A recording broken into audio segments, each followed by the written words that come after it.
The town of Briar Glen had one stoplight, two churches, and a high school whose mascot, the Briar Bear, was painted on everything from mailboxes to baby onesies. It was the kind of place where people waved even if they didn't recognize you, and where nothing truly bad was supposed to happen. That belief shattered on a Tuesday in October, when Emily Harper didn't show up for first period. Emily taught English at Briar Glen High. She was 34, soft-spoken, and known for carrying dog-eared paperbacks in her cardigan pockets like talismans. Students said she listened, really listened when they talked. Parents trusted her. Colleagues leaned on her. She lived alone in a small blue house on Alder Street with a white porch swing that creaked in the evenings.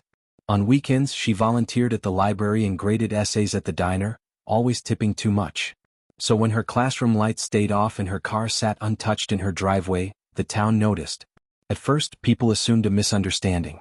Maybe she was sick. Maybe she'd gone out of town. But by that afternoon, when the principal called her phone and it went straight to voicemail, concern crept in. By evening, it hardened into fear. The police began with the obvious. There were no signs of forced entry at her home. Her purse was on the kitchen table. Her phone lay face down beside it, battery dead. The back door was unlocked, which wasn't unusual. Emily trusted Briar Glen the way only people in small towns do. Neighbors reported nothing more than the ordinary. A passing car, a dog barking, the hum of crickets. One woman thought she'd heard voices late Monday night, but couldn't say whose. Another remembered seeing Emily on her porch swing around dusk, wrapped in a blanket, reading. The first theory was random violence. A drifter passing through. A botched robbery. The state highway ran just close enough to make it plausible. Officers combed the woods, drained the creek, and questioned anyone who didn't quite belong. But days passed and the randomness didn't fit. Emily's life, once assumed simple, began to unfold under scrutiny. Detectives found handwritten letters tucked into books on her shelves, unsent, intimate, raw. They weren't love letters exactly, but confessions, longings, regrets. One was addressed only with an initial, J. Then there was the phone record. Though her phone was dead when found, the carrier logs showed repeated late-night calls to a number saved nowhere in her contacts. The number belonged to a prepaid phone, purchased with cash. At school, students came forward.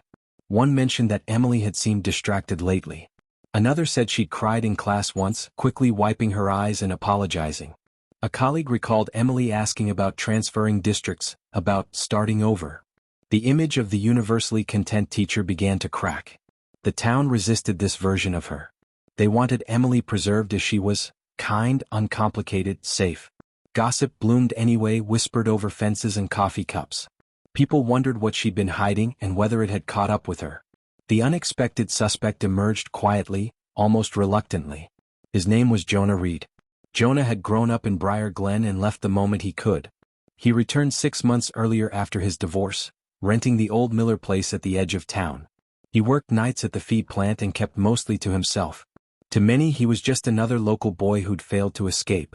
Emily had taught Jonah English 15 years before. Investigators learned they'd reconnected when Jonah started volunteering at the library. Witnesses saw them talking, long conversations, intense but not romantic, at least not publicly. Jonah admitted they'd been close. He said Emily helped him through a dark period as a teenager. She'd been the first adult who'd told him he wasn't broken. When police asked about the letters marked J, Jonah's face drained of color. He told them the truth in fragments.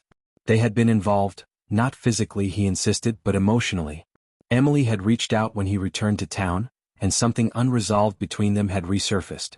She felt trapped by the expectations placed on her, by the version of herself everyone loved. With Jonah she could admit she was unhappy. The night Emily disappeared, Jonah had been at her house. He said they argued. According to him, Emily wanted to leave Briar Glen, really leave, not just transfer schools. She wanted Jonah to come with her. He said he told her he couldn't. He was trying to rebuild his life, not run from it. The argument ended with Emily asking him to go. Jonah claimed he left around 10. His alibi, time cards at the feed plant, placed him there by 11. But something didn't sit right. Searchers expanded their efforts near the Miller place. 2 weeks after Emily vanished, a hiker found her scarf tangled in brush near the creek behind Jonah's rental. Days later, divers recovered her body downstream. The cause of death was blunt force trauma. Not a struggle. One fatal blow. Under interrogation, Jonah finally broke. He hadn't meant to hurt her, he said. The argument escalated when Emily accused him of using her, of taking her emotional support without offering anything back. She told him she regretted ever helping him, that he'd ruined her life. He said something inside him snapped. In the end, it wasn't a stranger or a random act that took Emily Harper. It was history. It was intimacy. It was the quiet danger of unresolved bonds and unspoken power. Briar Glen held a vigil the night after Jonah's arrest. Candles flickered beneath the bare statue outside the school. Students read poems Emily had taught them to love. Parents cried for the woman they thought they knew. The town never fully recovered its innocence.